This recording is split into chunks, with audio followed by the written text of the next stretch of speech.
भगवते वासुदेवाय।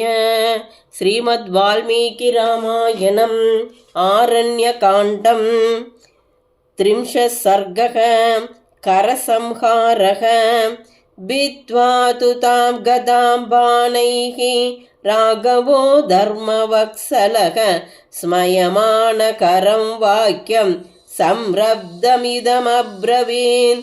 एतत्ते बलसर्वस्वं दर्शितं राक्षसादम शक्तिहीनतरो मत्तः वृथा त्वमवगर्जसि। एषा बाणविनिर्भिन्ना गता भूमितलं गता अभिधानप्रकल्पस्य तव प्रत्यरिगादिनी। यत्त्वयोक्तं विनष्टाहम् अहमश्रुप्रमार्जनं राक्षसानां करोमीति मिथ्या तदभिते वचः। नीचस्य शूद्रशीलस्य मिथ्यावृत्तस्य रक्षसः प्राणान् अपहरिष्यामि गरुत्मानमृतं यथा।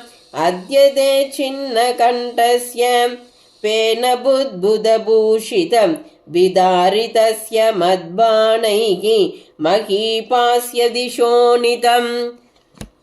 पांसूरुषितसर्वाङ्गः स्रस्तन्यस्तभुजद्वयः स्वप्स्यसे गां समालिङ्क्य दुर्लभां प्रमदामिव प्रवृद्धनिद्रेशयिते। त्वयि राक्षसपांसने भविष्यन्त्यशरण्यानां शरण्या दण्डकायिमे। जनस्थाने हतस्थाने तव राक्षसमच्चरैः निर्भया विचरिष्यन्ति सर्वतो मुनयो वने। अद्य विप्रसरिष्यन्ति राक्षस्यो हतबान्धवाः बाष्पार्द्रवदनादीनाः भयादन्यभयावहाः। अद्य शोकरसज्ञास्ताः भविष्यन्ति निरर्तिकाः अनुरूपकुलापत्न्यः यासां त्वं पतिरीदृशः।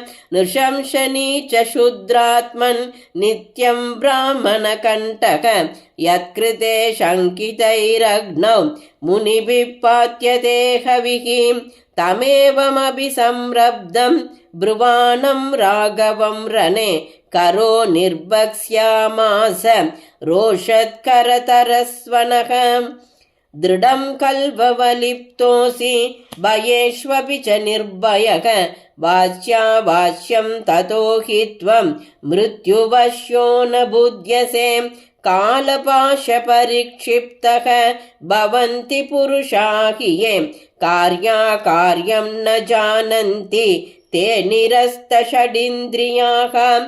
एवमुक्त्वा ततो रामं समृद्ध्य भृकुटीं ततः सददर्श महासालम् अविदूरे निशाचरः। रणे प्रहरणस्यार्थे सर्वतो ह्यवलोकयन् सतमुत्पाटयामास सन्दश्य दशनच्छदम्। तं समुत्पाट्य बाहुभ्यां विनद्य च महाबलः राममुद्दिश्य चिक्षेप हतस्त्वमिति चाब्रवीन्। तमापतन्तं बाणौकैः छित्त्वा रामप्रतापवान् रोषमाहारयत्तीव्रं निहन्तुं समरे करं। जातस्वेदस्ततो रामः रोषाद्रक्तान्तलोचनः निर्बिभेदसहस्रेण बाणानां समरे करम्। तस्य बाणान्तराद्रक्तं बहुशुस्रावपेनिलं गिरे प्रस्रवणस्येव तोयधारापरिस्रवः। विह्वलः सकृतो बाणैः करो रामेण संयुगे मत्तो रुधिरगन्धेन तमेवाभ्यद्रवद्रुतं। तमापतन्तं संरब्धं कृतास्त्रो रुधिराप्लुतम् अपासर्बद्वित्रपदं किञ्चित् त्वरितविक्रमः। ततः पावकसङ्काशं वदाय समरे शरं करस्य रामो जग्राह ब्रह्मदण्डमिवापरं सतं दग्धं भगवता सुरराजेन धीमता सन्ददे चापि धर्मात्मा मुमोच च करं प्रति सविमुक्तो महाबाणः निर्गादसमनिस्वनः रामेण धनुरायम्य करस्योरासि चापतत् सपपादकरो भूमौ दह्यमानः शराग्निना रुद्रेणेव विनिर्दग्धः श्वेतारण्ये यतान्तकः सवृत्र इव वज्रेण पेनेन नमुचिर्यत बलो वेन्द्राशनिहतः निपपादहतः करः ततो राजर्षयः सर्वे सङ्गता परमर्षयः सभाज्यमुदिता रामम् इदं वचनमब्रुवन् एतदर्थं महाभाग महेन्द्रपाकशासनः शरभङ्गाश्रमं पुण्यम् आजगाम पुरन्दरः आनीतस्त्वमिमं देशम् उपायेन महर्षिभिः येषां वधार्थं क्रूराणां रक्षसां पापकर्मणां ददिदं न कृतं कार्यं त्वया दशरथात्मज सुखं धर्मं चरिष्यन्ति दण्डकेषु महर्षयः एतस्मिन्नन्तरे देवाः चारणैः सह सङ्गताः दुन्दुभिञ्चाभिनिघ्नन्तः पुष्पवर्षं समन्ततः रामस्योपरि संहृष्टा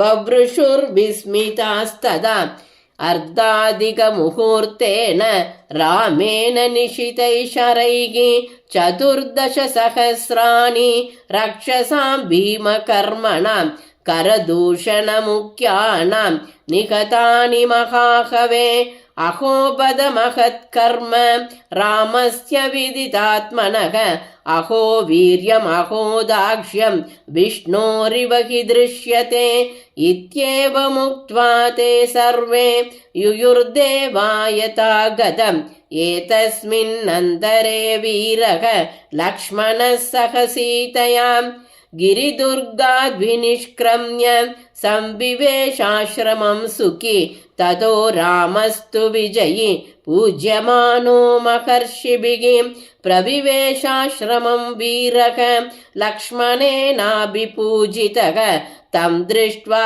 शत्रुहन्तारं महर्षीणां सुखावहं बभूव हृष्टा वैदेही भर्तारं परिशश्वजे मुदा परमया युक्ता दृष्ट्वा रक्षो गणान् हतान् रामं चैवाव्यतं दृष्ट्वा तुदोषजनकात्मजां